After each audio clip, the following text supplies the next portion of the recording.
And anyway, I think that what I need from white people right now is a very good look at the other side. This doesn't just happen in the United States. This happens everywhere in the world, racism. And I think that gave you a good idea of what was happening in Canada. And I read so many of these things and they tend to say, I was just pushed to the end. I just am frustrated to the nth degree. I wanted to also mention last week, Judy brought up something that we're going to see so much of the whole rest of this book, and that is the truth. The truth is historical, it's sociological, it's psychological, and it's spiritual. But one of the things Judy said was the truth unvarnished and unfiltered is essential to the work of sanctification, freedom, and reconciliation. So as we go into these other chapters, and this is the end of book 1 of her book, we'll go into book 2 with chapter 4 next week. But as we take these on, look for the truth, the awareness, the acknowledgement, and all of those things that we are expected to do as white people. And see if that doesn't help you at some time focus on things. There have even been times that I have sat down and tried to put things in order of the way I'm hearing or what I'm reading. Like this could be a microaggression. This could be something else. And on microaggressions, that was in last week's too. We have so much information packed into these chapters, we can't get it all out. But I'm going to send a copy this week to you of from a psychology book that I have left over from my master's degree work. And it talks about microaggressions. And microaggressions are basically statements and actions that are regarded as subtle insults. For example, if I am a Black woman, you may say, oh, you are very well spoken for somebody like you. Or you may have somebody say, well, you're really smart for a woman. Or somebody might say, oh, I'm so glad you're here. My son is having a terrible time, and you being an Asian American, I know you can help. So there are a lot of things we do as microaggressions that we don't even know we're saying sometimes. But I want to send you some examples. And just for your information, we're not going to get into it, but we're going to send some examples to you of all of that. But this week, reading the book that we read this week talks a lot about the acknowledgement and lament and the freedom, how that can bring freedom and peace. And it gave us lots of examples of lament. If the PW study that is going on in the Night Circle is all about lament this year and different types of lament. And I'm not sure when the rest of the PW will get to that, but we have those books, and that might be something that you're going to study more of, is the lament, because it's an important thing and it's packed in the Bible. Awareness of the truth is useless without acknowledgement of complicity, it said, or its effects on us. Now from that, what did you get? What stuck out in this chapter of reading when you read this past week? I wondered if it was necessary. I mean, maybe not necessary is the word, but in reading this and looking at the lament in my life, not all of my laments have come to reconciliation. I mean, haven't ended like I wanted them to, or like this book talks about. It's like some of them are still hanging out there, like the shad. The incomplete. Yes, yes. Incomplete. Well, what I want to do now is I want to read to you part of Psalm 51. And this is the psalm that David gave after Nathan came to him and talked to him. And of course, David had had an affair with Bathsheba. And as a result, he had turned his back on God. And then he had Bathsheba's husband killed on the front lines. And he hadn't done much. He hadn't made good choices at that point. And he is just suffering. And he's even praying that God will save this child that's being born to Bathsheba. And of course, as we know, the child was not born alive. And he just rips his sackcloth and he goes into great despair and falls on his knees. And I want you to close your eyes as you're just thinking what he's going through, all the things that he's done, that he's caused. And then he says, "Have mercy on me, O God, according to your faithful love. Wipe away my wrongdoings according to your great compassion. Wash me completely clean of my guilt. Purify my sin. Because I know my wrongdoings, my sin is always right in front of me. I've sinned against you, you alone. I've committed evil in your sight. That's why you are justified when you render your verdict, completely correct when you issue your judgment." Think about that for a minute. What do you feel in his words? He's taking responsibility and he's regretful. Yes. He's looked deep. He hasn't, because lament is acknowledgement, whether it's individual or whether it's corporate, there's an acknowledgement, and it's not denial or delay or obfuscation. It's a sincere embrace of the truth, like you said, Nancy, whether it's personal truth and transgression or whether it's racial transgression. You know, we're all guilty of both. And so much of it is invisible to us. So what I hear is I hear him taking responsibility. I think there's a lot of sadness in his work. Yeah. A lot of sorrow. A lot of sorrow. And that's what lament is, sorrow or regret. And how many people in living today's world pandemic who actually get the coronavirus and accidentally spread it to someone else. Mm-hmm. Think of those laments that are happening in our world today, and think how those people feel. Yeah. So what we get into is to know that as we get deeper into acknowledging the sins of our ancestors, our own sins, and how we are complicit at times, and this will become clearer as we continue. But we have to know that we can't simply change the subject because the issue of racism is so difficult. It makes us feel bad. It makes us feel terrible.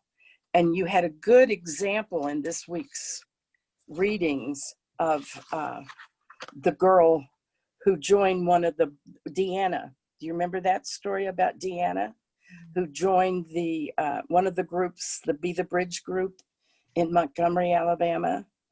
And she had found out that her ancestor had been a racist for years, an active racist. And some of the things that he did just made her feel so guilty. As we go on next week, we're going to talk more about guilt and shame and how you can feel that way at some point. And she keeps reminding us that at some times we should probably go back and look at some of our history. See what we have that comes up that you don't really want to see. And I spent some time last night looking again back on my ancestry.com and seeing cousins fighting against cousins in the Civil War. Some were for the North, some were for the South. But the hard part was reading the census records, because that's where it shows the value of a 14-year-old guy, Black guy, who is enslaved by my ancestors. And that hurts me. But these are things we have to acknowledge. We have to face them and deal with them. So what do you think the emotional connection is between the person lamenting and the harm that was done? What do you think that can provide us? What she says, and I'll give you this, is step to the path of healing and hope is this. The first step, the emotional connection between the person lamenting and the harm that was done, is the first step. And man, that's a tough step to take. Who can tell me again the story of Greenwood in 1921, the Tulsa area? Do we remember that from our reading? Does anybody not remember that? Well, if you consider that it took 80 years before the massacre was acknowledged by the American government, and it took 90 years before any kind of apology from Tulsa, and that was the current sheriff of the day who wrote an apology. He was the chief of police. There's so many other injustices that have been intentionally buried. We talked about the lynching museum last week and the number of people who were lynched. Ironically, this week, when the DA's remarks came down from the grand jury, and the grand jury in Louisville, and the grand jury found in the Breonna Taylor case. What? Oh, and the Breonna Taylor case, the day that happened was the anniversary of the day that 14-year-old Emmett Till was lynched beyond recognition. His body was in awful shape. If you don't know the Emmett Till story, I will give you some links that you can go read about it. But this was a 14-year-old who made the mistake of looking and whistling at a pretty girl who was white. And there's a lot of that kind of history that's hidden from us, and we don't want to talk about it today. It's hard. It's very hard. Let's look over at our questions for this week, because there's several of them I wanted to ask you about.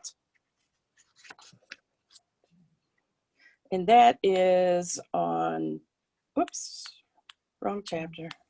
50.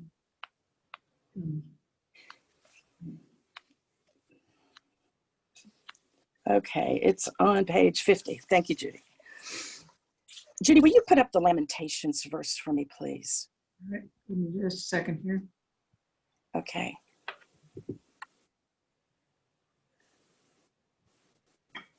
Okay, wait a minute, I need to.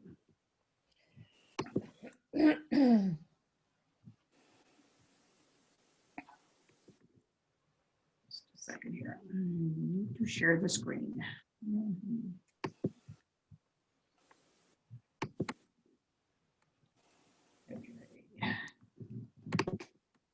Okay, is it showing? Yes, Yes. thank you. This is the Lamentation verse she refers to in question number 1. And I gave it to you in 3 different translations. Mm. I'll read the New Revised Standard Version. The steadfast love of the Lord never ceases. His mercies never come to an end. They are new every morning. Great is your faithfulness. How does God come to our rescue? Through our mourning. That's what lament is, mourning. Is that a play on words that she has used? I Mourning and, think. you know, Mourning and mourning. uh-huh. I noticed that before. Mm. In the Common English Bible, it says, certainly the faithful love of the Lord hasn't ended. Certainly God's compassion isn't through. They are renewed every morning. Great is your faithfulness. And I think all of us recognize that hymn, great is thy faithfulness, that we sing often. But how does God come to our rescue from giving us the ability to mourn? Well, when I read it was hope, that's how he comes to our rescue and forgiveness. Okay. Anybody else? I think when we're truly grieving and lamenting, we pull away so that we truly are alone, and it's just us in the presence of God. And I think at those times we're able, in that time, to listen and to dwell and to find all the love and comfort He has for us. At the same time, we're confessing what we are lamenting, to Right. just reliving. I like that she used in the book we should sit in our sorrow. And I think when you do that, when you pull away and really examine the event or whatever it was, that's when you meet God in a very real way. Thank you, Julie. Anybody else? I think for me, steadfast is the word that is so meaningful in these 2 verses, because God's love is steadfast. It never changes. We might fluctuate, but God never fluctuates. God is always there, whether we feel God or not. God's always there. And it takes us sometimes a time of stillness and sitting in the mess to really open ourselves up to God fully, to get our ego out of the way, and to really be vulnerable before God in our lament, because lament and hope are connected. If we are really confident of God, if we really believe what we say we believe, then we can be vulnerable and we can lament, because we realize that it's about God and it's not about us. Richard Rohr has this beautiful phrase: if we don't transform our pain, we'll transmit it.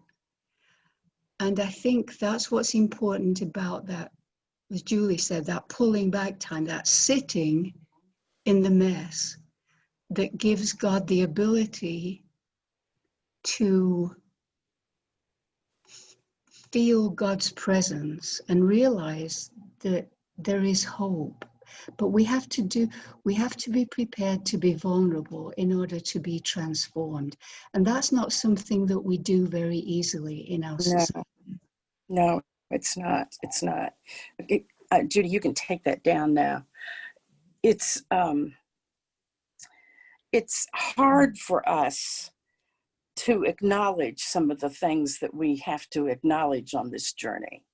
And yet acknowledgement has to be done, or we're going to end up, as the acknowledgement leads us towards lament, if we don't do that, we're going to end up ignoring things because of our willful ignorance or the facts turned around, alternative facts, or things like that. So we have to pay attention to and acknowledge those things that have happened. And it's hard because we don't. That prejudice will keep us from full acknowledgement. And you have to be aware, you have to acknowledge, and then you have to lament. And until you do those things, you're not ready for reconciliation. And we may not be able to sit down and look back and see every person's history as far as their family ancestry, but we can look back at the various cases and the information we do have now by reading, as so many of us are reading different books, and get that information. That history is available to us. And I might also suggest to you that I found this on Prime, Amazon Prime, the African American story, Many Rivers to Cross, and Dr. Gates narrates it. And it's a 6-hour series, but you don't have to do it all in one day. I think he did it over 3 nights. And that would be something that would give you a lot of history that you've never heard before, perhaps. So looking for places like that in the books that you read, when you see more examples of things like this, bring it to our attention. You're reading those books. We may not be reading the same book that you are. So let us know what you're reading. Give us some of those examples. Number 2 question is, how is reconciliation linked to acknowledgement and lament?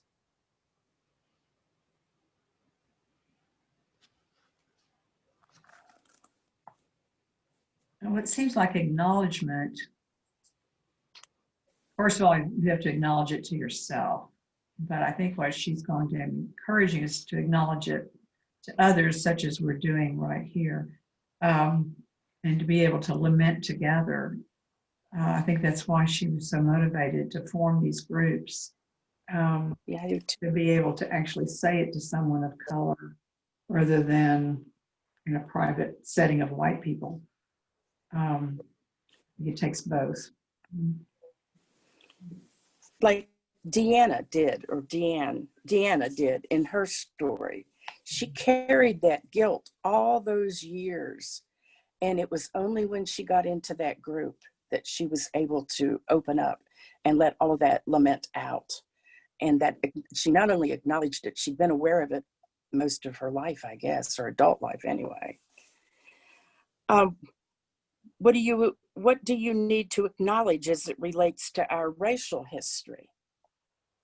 What do you think all of us as white people need to acknowledge as to racial history?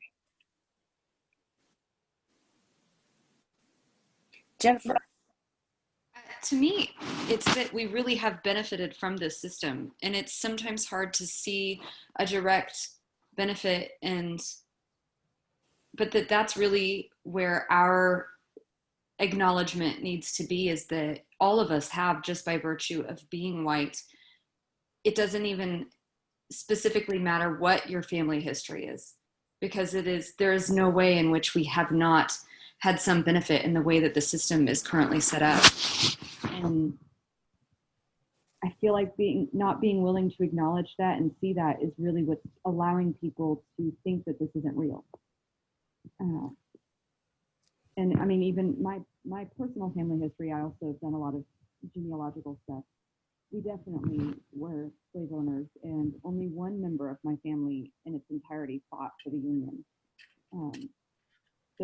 But even within my family, who all knows the family history, not all of them see that as something that we should care about.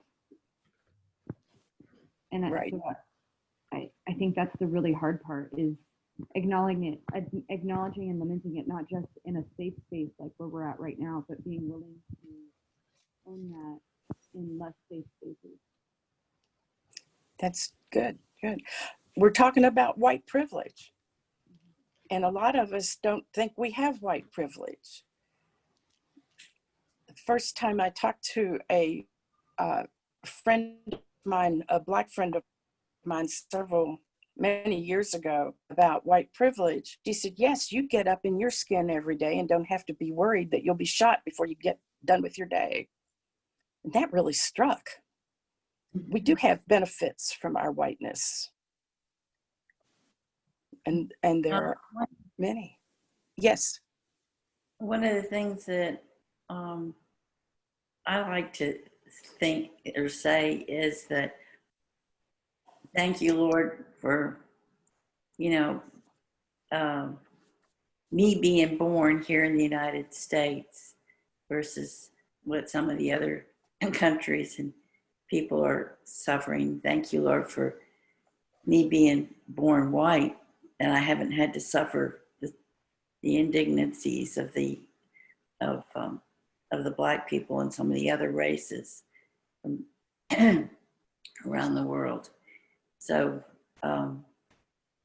I feel privileged in those laments or whatever. Mm-hmm. Privileged to be white and privileged to be an American. And we just have to make sure that our priorities go to the right place, God first. And that's another discussion. And I think also to have to acknowledge, Nancy, God didn't intend for us to be privileged. No, We weren't born we white did that. because we're better than somebody, because we're more blessed or more, that's been a twisted, I kind of I'm thinking of all the rhetoric, that we hear today, about how great America is. And yet we know there are people who it couldn't have been great, for them. And so to hang on to that is not helpful. No, it is. You're talking about the racial hierarchy. And that started with Portuguese, with a king, Prince Henry, and back, I think in the 1700s. And pardon? It was earlier than that. And he took many enslaved people back to Portugal with him. And then there was somebody else then who ended up having to name the people who could be chosen to be enslaved. And they would talk about some of them were light and almost looked white. And so that was the person at that time who decided that we will have the white skin as the hierarchy. And that was a long time ago, but it didn't go away. Was there anything new in this chapter? Any new information that you got from this chapter that you hadn't gotten yet? Not really. Nancy, I loved that video, that YouTube that you sent of Ibram Kendi. Mm-hmm. If for so many reasons, but because of the way he clarified the terminology, he made a distinction between not racist and anti-racist, and I found that to be very, very useful and very thought-provoking. How many times do we say, "I'm not racist"? Oh. Unless you're willing to accept the white system that has made us who we are all racist. To be anti-racist is to acknowledge that we are privileged and to lament those times when that privilege has made us blind to other people, and then be part of the solution. And I thought that was wonderful. Thank you for sending that. Oh, you're welcome. Kendi is good about talking about that he acknowledges his own racism early in life, against different people, against whites for one thing. That's just as racist as being racist against blacks. He really unpacks that really well. His book is telling. Yeah. He Oh. grows in that book that he has, the How to Be an Anti-Racist. He grows through it, and so do you, the reader, because wasn't aware he was racist. And then he realized, oh my goodness, I'm a racist. And, but you grow like he grows through that with his good speaking. He is now in charge of the anti-racist department at Boston University, where they are doing research on anti-racism. I don't know how many other universities have those types of departments, but he's a good head for that department. I'm glad you enjoyed it. I was impressed with his compassion too, and his calm demeanor, and he just was. I thought he was an excellent educator. I think he is an excellent educator. I think he is too. What are you currently? Yeah. Listen to his book. He's reading it, Audible version, and he's not calm in a lot of the chapters. Really? Really, I'm listening to this and trying to imagine reading it and thinking, I probably wouldn't have gotten the intensity. No, you get more out of him reading it, I think. Of course, I read it first. Which book is he reading? His own book, How to Be an Anti-Racist. Oh, that one. Okay. He doesn't seem calm in the book stamped that I Oh, no. either. Yeah, that's another good one. Yeah. It's another one on the list that should be one that we read. He was not at all calm in that book. He was very upset with his third grade teacher because he went to school there and he says, well, why are there no black teachers? Mhm. Why do all my teachers look like you? He wasn't at all hesitant to speak up as a child. So you can imagine how he is as an adult. What are you currently lamenting related to our racial history? It's taken so long. Yeah.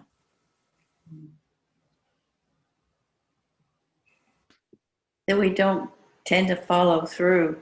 We know that something's wrong and there's an initial outrage, but then it just kind of dies away. And so Yes. nothing ever gets solved. Why is this time different? I just hope this time is different. Yeah, I'm not sure it is yet. Well, I'm not convinced it will be yet. I suppose this time is different in the fact that we're doing what No. that has never happened before, and the amount of literature that has come out, as well as video, etc. Far more of us are aware. I think Mm. when we I think first did COVID Carolyn Helsel's workshop, Judy and Warren, it was January a year ago. And since that time, we have been planning for a racial equity class. And it has taken a long time to get it in place. And if nothing else, the current situation has enabled us to do this now. And that's a good thing. You look for the silver lining. There's some good things. My hope is that there are lots of groups like ours across the U.S. so that there's more awareness and more people willing to start looking and changing. I think there are. As I look at other Presbyterian churches, and I do this periodically, I just go look at a Presbyterian church in New York State, for example. What are they studying? What are they offering? And a lot of people are reading Kendi's books, and a lot of people are reading this book, and there's several others, but they're having classes. So yes, Sue, I agree with you. I hope there's a whole lot more. I was going to say the current issue of Presbyterians today is all about churches that have elected to be what they're calling Matthew 25 churches. And one of those, I won't say qualifications, but one of the things that each church is asked to concentrate on is racial equity. There are others, being a more vital congregation and helping to solve the issues of poverty. But just reading through that issue, as I've been doing this last week, there are many churches all over the country who are doing some form of racial. There's a pastor in Vermont. This was interesting that there are very few Black people in Vermont, but he has a Black Lives Matter out in front of his house. And then he sits on the porch and he has a sign in his hand and it says, "Can we talk for 5 minutes?" And so nobody's taking him up on it, but as people drive by, he's trying to engage people in conversation. So interesting, different ways of looking at things.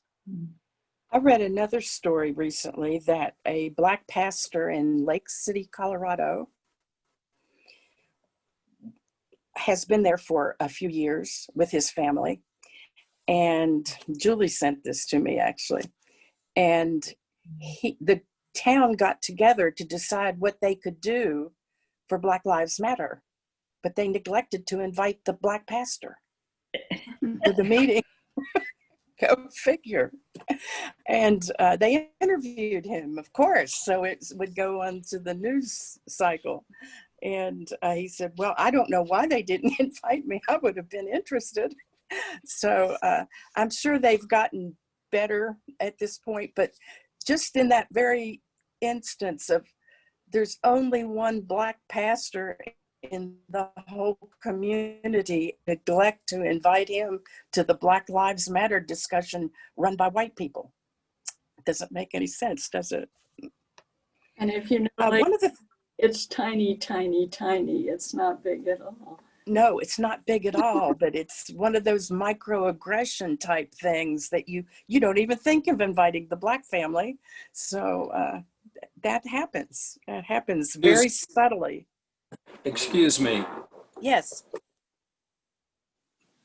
This brings to my mind a question, and I've been separated from First Presbyterian now about 6 months. But why is Natasha not involved in our discussion? I realize that she has workload responsibilities for the service, but surely there must have been some opportunity to have input from her personally. Natasha has had lots of input, and Natasha has a lot to do. And we did not want to take advantage of Natasha, who is our Black representative for the entire Black race. But that's what happens to a lot of people. And we had just had a conference where where Fran had said the same thing, is that, "Oh, it's so nice that somebody else is leading this and that I don't have to do it." Well, and to take it a little further during that, and Jen was on it too. One of the people who's on a task force, so I guess it's one of the co-chairs, was saying that as they were meeting, it was about racial justice, that she said it became obvious that the white people on the task force were wanting all the Black people to talk, to tell them, well, what's wrong, and she finally realized, as one of them said, we are tired. Because we're a minority, we get asked to be on gazillion million things because you want it to be racially balanced. And first of all, and this other woman said, we realized that we were the ones who needed to do the work. We needed to be, to educate, and we shouldn't have to depend on them to educate us. We need to do our own work. So I said to Natasha, I'm not going to ask you to be a part of the class because I know you're getting asked to do a gazillion things and you're tired. Not only that, you're angry, and we need to do the work. So we'll circle around, I'm sure, at some point in time when we get to the end of this, and as we try to determine what we can do going forward. I know that both she and Lorenzo will want to be a help to us. And there's no doubt in our mind that if we asked Natasha to come next week, she would join us. She's willing, but she's busy. And she knows the problems. We as white people need to be educated by other white people because it rings more true simply because we're not in the same shoes as the people who've lived this enslavement for all their life. But you're right, Bob, she's an integral part, and she does much. She does much. One of the things that I was, when it asked that question about in the history, and I don't know if you've ever given any thought to this, but at the end of the Civil War, remember they had the promise of a donkey and 40 acres to every slave. And then Lincoln was assassinated and Johnson came in, canceled that stuff out. And then they did this thing where they called separate but equal. You can sit on the bus in your area and I'll sit on the bus in my area. We're separate, but we're equal. No, that did not work. Well, in 1896, I'm trying to read my notes here, the Supreme Court upheld the separate but equal, which went against the 14th Amendment. And that was when white supremacy became stronger and got a great stronghold in the South because they had the backing of the Supreme Court. And that's only 1896.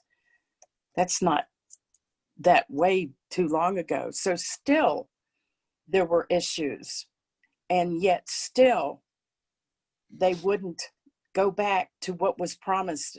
You look at the history, every time white people made a treaty with the Indians, they broke it. Every time they made promises to our Black citizens, they broke those promises. And so it's hard for people of color, for the BIPOC community to trust us. And this is why we need to educate ourselves. And when you go from this class into your normal daily life, hopefully you'll take what you learned from her readings, that's right, Skipper, and do more. And by sharing what you're learning with other people who may be reluctant to learn. A lot of people don't want to know. That wasn't Skipper, that was Mary Ellen. Oh, hi, Mary Ellen. Bless you. I was wondering if I could make a statement about, what's going on right now with Black Lives Matter. Yes. There was a march, Black Lives Matter march in Austin a couple of weeks ago, and my son and his wife went, and it wasn't a really big one. It was kind of a small one, and they met at the courthouse, and they had talks, and people talked and everything, and then they did the short march to the Capitol, and the police cars lined up behind them, and they had these speakers going, saying that you're breaking the law, you're walking in the streets, and they were harassing them, in other words. But they didn't do anything. They just did, said this over and over again, or you're blocking the road. And they were such a small group, they would only block the road, any intersection, for a few seconds, less than a minute for them to cross the intersection. But they were, kept harassing them until they got to the Capitol. And then my son kind of was trying to pay attention to the police and how they were handling it. He saw that when they got to the Capitol, there was a couple that had joined the march on the way, but they were kind of in the back of the group, and some police separated them and took them. And then while they were at the Capitol, toward the end, before they all went back to the courthouse or dispersed, there was I think it was a transgender or something like that person that was sort of in the back, in the front part of the, and that person was arrested. And those are the only two arrests that he saw that, or, you know, only two incidences that he saw while he was there. But, you know, if there's anybody from the church that ever goes to, you know, some kind of Black Lives Matter or similar situation, it would be nice that they would let us know and they would tell us about it. I stand on the courthouse corner on Sunday afternoons for 30 minutes. Mostly it's people that are about 30 or 40 years younger than I am. And I tell them, look, I'm an old lady. 30 minutes is all I've got in the hot sun. And so I stand on the corner for 30 with a sign that says, treat racism like COVID-19. Listen to the experts. Try not to spread it. Change your life. Very good. Yeah, Have we you been there at the courthouse as well? I was real disappointed in how so many adults were willing to drive by and say horrible things or finger gestures at a whole group of. When I've been there, it's with children, so it was like 20 teenagers and the young teenagers. Nobody could have confused them for adults. We're talking, you know, 10 to 15-year-olds. And it was pretty appalling. Somebody spit on me one day, but then a whole lot of people, and I didn't notice. Somebody else told me, I thought, it's not raining. What's going on here? And somebody said, did you notice that person spit clear out his window at you? But a lot of people honk and wave and say thank you and make gestures of affirmation. So you never know. And sometimes when I'm getting real hot and thirsty, I think, this is so stupid. What good does this do? But there have been a few people who've come by who know me. And at least I have the satisfaction of saying, I was not silent. I was not silent. Mm-hmm. I let my voice be heard in a public way. And maybe that's all the good it does. Just sort of cheers up my own conscience. But I find, as I'm thinking with this chapter, you know, I've mentioned, I think, my grandfather before, and how curious I am about whether there were any lynchings in Wilbarger County when he was a county commissioner. But and it's hard to find a list of county commissioners of any county in Texas. But after a while, I said to myself, you know, that's beside the point. My grandparents lived in Jim Crow times, and they were people of education and influence. And as far as I know, they never said a word of objection. That's what I feel guilty and shamed about. And that's what I don't want Carly and Charlie and Miles and Leo and Maggie to be ashamed of 50 years from now. It's like the story of Deanna. She stepped away from her online community to receive counseling, and then she came back, and she did so to acknowledge the lament, her family connection, to connect them with the heinous activity and atrocities. She was gone a year, and she came back to this group. And she will tell you that the process of acknowledgement and lament has been worth every step, although it was very painful and it took a long time for her. She told the author that she wants to leave a new legacy for her children, Mary Ellen, one that doesn't include hate and unforgiveness. Yeah. Yeah. Yes. Maybe that's all it is for my children and grandchildren, is just And a and balance. that's enough. And that's enough. You don't want a legacy of hate from your family. And she knows the road to healing is long, but she was committed to the process. The work of racial reconciliation requires us to acknowledge the harm and to lament it. Deanna is walking through the process daily.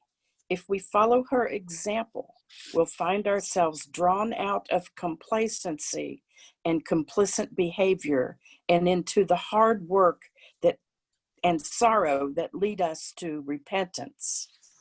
If we join her in walking through acknowledgement and lament, we can move into the deep healing of true racial reconciliation.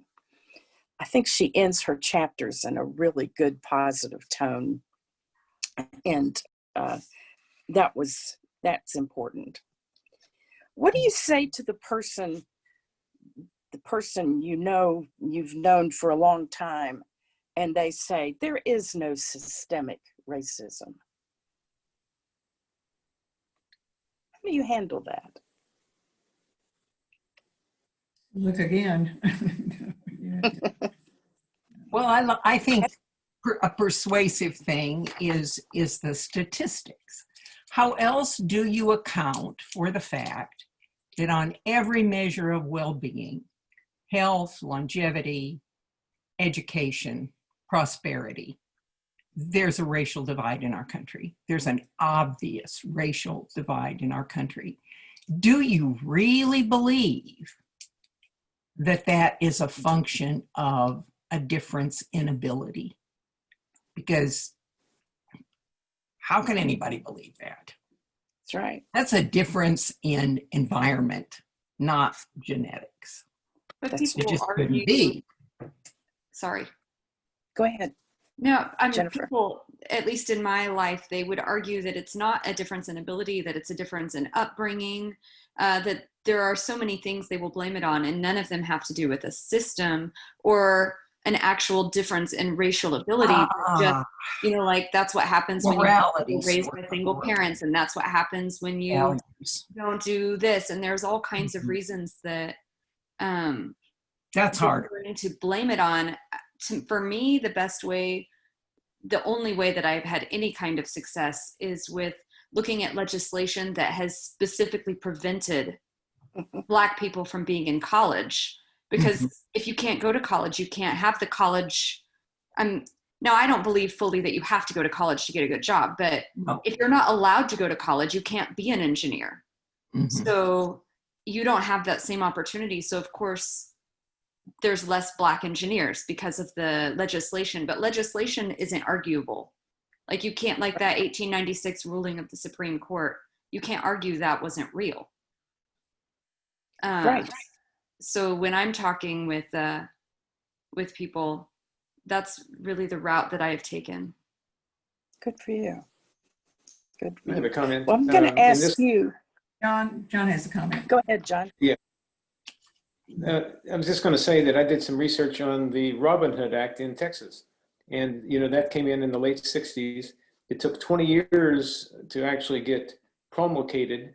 And it's been systematically degraded over the last 25 years. And so we have in our midst another, if you call it redlining. It started out because the real estate was redlined, which means that taxes were redlined. The rich people got richer and the poor people got poorer. And when Robin Hood came in, it was immediately denigrated and degraded through the years. And to now it's very, very limited in its scope and ability to help spread out the wealth of our state, Texas. So it's a very, again, very subtle, very long process to get it to go away, but that's what is being worked on as we speak. So I think that is I want also, to ask. Bob had a Go ahead. question. Go ahead, Bob. I wanted to expand on John's comments, and I think it is dramatically reflected in the very fact that Texas has the most uninsured citizens of any state in the country.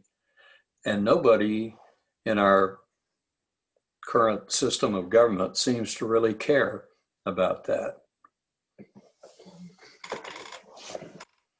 Good point.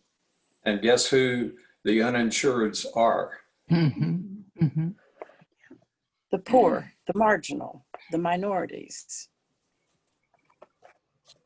I have one question I want to ask you that was asked me in a workshop. How many of you think that Black people have the same kind of life as white people? Now, in this class, you're not going to see a lot of hands go up because that's what we're talking about. Where I was, there were more hands up than down. And then the follow-up question is, how many of you are willing to trade your white skin for dark skin? And those who are willing to keep their hands up. All those people with their hands up sat down. That alone can show you that people know there's a difference. We just sometimes have to work around it. Does anybody have anything else? I came across something sad this week. I was looking for the addresses of some candidates to send a donation, and I couldn't find one of them, and I couldn't find a mailing address.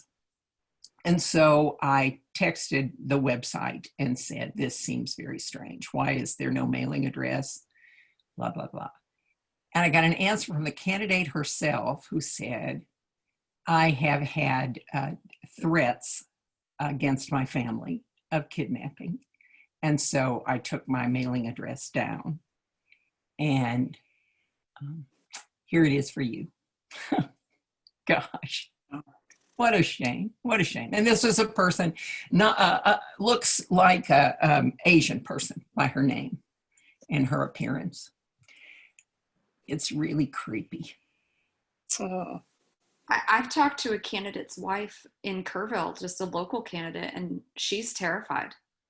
Oh, man.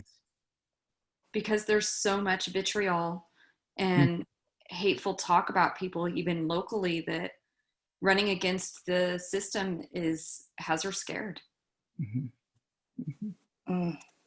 We need to pray for our candidates and their families. We do. And every one of our leaders, any color, from any place, because they all get that. They all tap into the very passionate anger of some of their constituents, even on the local level. People get crazy. They do. I can tell another story that I heard this week about a soccer team that has a gay person on their team, and they decided that they were going to do something about the homophobic comments and slurs that were given by the other players during the games. And so it happened during that a game, and they called it out to the people there that were making the rules, and they ended up walking off the field and forfeiting the game and basically forfeiting the season, just probably to say something about the homophobic and racial slurs that and they were ahead when they walked off. So, well, our time is up. Happy World Communion Sunday to everybody. Don't forget to prepare your elements.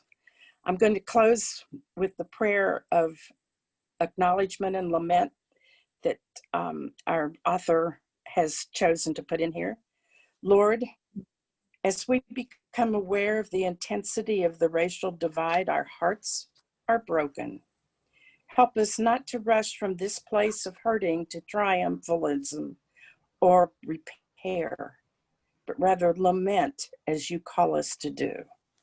Maybe our lament be a form of worship, a joining of our hearts with yours as we grieve the lack of your kingdom justice here on earth. Strengthen us for this path, as without you, the overwhelming depth of the problems that must be addressed and acknowledged would be devastating. We know that you mourn with us and comfort us as we mourn with one another. In Christ's holy name, amen. Amen. Chapter 4, part 2, book 2, and next week, and it talks about shame and guilt. Can I make an announcement for the good of the group? Yes. We're going to get the Guatemala Partnership store online. It's going to be a Shopify Yay. store. And so Yay. that should be done by the end of this month, and good time for the alternative gift market and your own shopping. Yay. And when we do it, man, we figure we want to blanket the internet with advertising. So I may come back to you and say, would you put this on your own Facebook page and share it everywhere? Absolutely. Good idea. Good idea. Well, thank you, everybody. Keep our leaders in mind in prayer, and let's pray for good health of our president and our candidates all over the country who are facing a lot of hatred. Thanks, everybody. See you next Bye. week. Thank you, Judy and Thank Nancy. you all. Thank you. Bye. Bye.